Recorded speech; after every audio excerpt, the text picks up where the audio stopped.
संसद के शीतकालीन सत्र में इस सप्ताह देश के लिए एक अहम और भावनात्मक चर्चा होने जा रही है। 150 साल पूरे कर चुके वंदे मातरम के जश्न में 8 दिसंबर 2025 को दोनों सदनों में इस गीत की 150वीं वर्षगांठ पर विशेष चर्चा हुई। इस विशेष बहस की शुरुआत नरेंद्र मोदी ने की और इसके लिए लोकसभा में 10 घंटे का समय निर्धारित किया गया।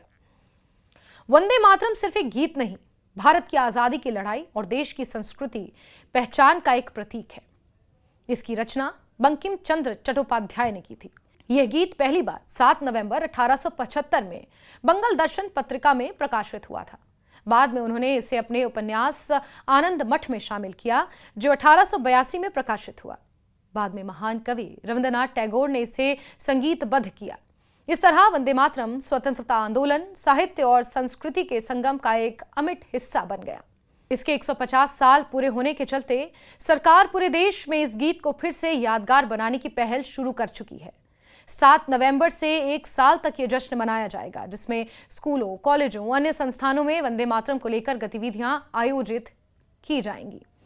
लेकिन इस बार की संसद चर्चा सिर्फ उत्सव महासभा नहीं है। ये बहस राजनीतिक, ऐतिहासिक और संवेदनशील पहलुओं को सामने लाने वाली है। चर्चा की शुरुआत प्रधानमंत्री नरेंद्र मोदी ने की, फिर अन्य नेता इसमें जुड़ते गए। ये देखा गया कि इस बहस में वंदे मातरम के इतिहास, उसके सामाजिक सांस्कृतिक महत्व, स्वतंत्रता संग्राम में उसकी भूमिका और 1937 में हुए कुछ बदलावों को लेकर विवादित पहलुओं पर भी जमकर चर्चा हुई। कुछ लोग कहते हैं कि उस समय कांग्रेस ने वंदे मातरम के कुछ छंद हटा दिए, जो अब राजनीतिक बहस का हिस्सा बन चुके हैं। वंदे मातरम भारत के लिए सिर्फ एक गीत नहीं, ये एक भावना है, एक पहचान है, एक यूनिटी का प्रतीक है। संसद इस बहस के माध्यम से देश के युवाओं और नागरिकों को यह संदेश देना चाहता था और ये याद दिलाना चाहता है कि ये गीत उन संघर्षों, उन बलिदानों और उन उम्मीदों का प्रतीक है जिसने भारत को आजाद और एकजुट भारत बनाया। सरकार इसे न सिर्फ एक ऐतिहासिक गीत के रूप में देखती है, बल्कि देश की सांस्कृतिक धरोहर और नागरिकों में राष्ट्रीय पहचान को मजबूत करने वाली एक कड़ी मानती है। साथ ही इस चर्चा के बाद संसद में चुनाव सुधारों और मतदाता सूची के विशेष गहन पुनरीक्षण यानी कि SIR पर भी बहस होनी है। यह बहस मंगलवार और बुधवार को प्रस्तावित है। मतलब यह है कि वंदे मातरम पर हुई बहस के बाद राजनीतिक प्रतिक्रियाओं और लोकतंत्र सुधारों पर भी विचार किया जाना है। इस पूरे कार्यक्रम का उद्देश्य न सिर्फ वंदे मातरम की 150वीं सालगिरह मनाना है, बल्कि देश भर में जन जागरूकता फैलाना, विशेषकर युवाओं और छात्रों के बीच, बेसिकली जेन ज़ी के बीच। सरकार चाहती है कि लोग सिर्फ इस गीत को गाना या सुनना नहीं, बल्कि उसके इतिहास, भाव और उस आत्मा को समझें जिसने भारत को आजादी दिलाई। प्रधानमंत्री मोदी ने खुद कहा है कि वंदे मातरम सिर्फ एक वाक्य नहीं, बल्कि एक संकल्प, एक ऊर्जा है जो मिट्टी, इतिहास और राष्ट्र के लिए गर्व की भावना जगाता है।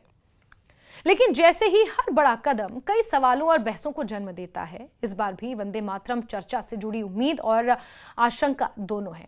कई विपक्षी दलों ने पहले ही संकेत दिए हैं कि 1937 के विवादित फैसलों, वंदे मातरम के छंदों और देश में सांस्कृतिक धार्मिक विविधता के मुद्दों को संसद में उठाया जाना है। हो सकता है कि बहस और ज्यादा तेज हो। आगे आने वाले समय में भी इस पर राजनीतिक वार, पलटवार और प्रतिक्रियाओं का सिलसिला जारी रहे। पर यही लोकतंत्र की खूबसूरती है, जहां इतिहास, संस्कृति और आधुनिक चुनौतियों पर खुलकर चर्चा होती है, बहस होती है, प्रतिक्रियाएं सामने आती हैं। कुल मिलाकर वंदे मातरम की 150वीं सालगिरह पर संसद में हुई ये चर्चा सिर्फ एक औपचारिक कार्यक्रम नहीं रही। ये एक मौका बना जब भारत एक बार फिर से ये याद कर सका कि उसे आजाद कराने वाले लोगों ने क्या किया था, देश की मिट्टी, उसकी संस्कृति और उसके भविष्य के लिए कितनी मेहनत की थी। ये बहस इतिहास और आधुनिकता, विरासत और भविष्य सबको एक साथ जोड़ने की कोशिश थी। आने वाले समय में यह देखना दिलचस्प होगा कि संसद में इस बहस से क्या नए विचार निकल कर आए हैं, देशवासियों की जनभावना किस दिशा में बढ़ी है और वंदे मातरम की आत्मा आज की राजनीति और समाज में कैसे गूंजती है।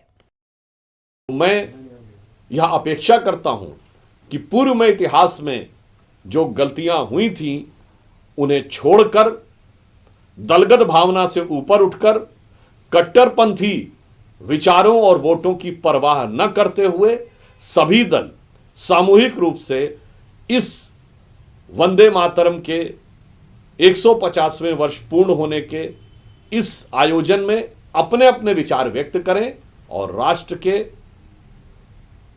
विकास और राष्ट्र की एकता की भावना को और अधिक मजबूत करें।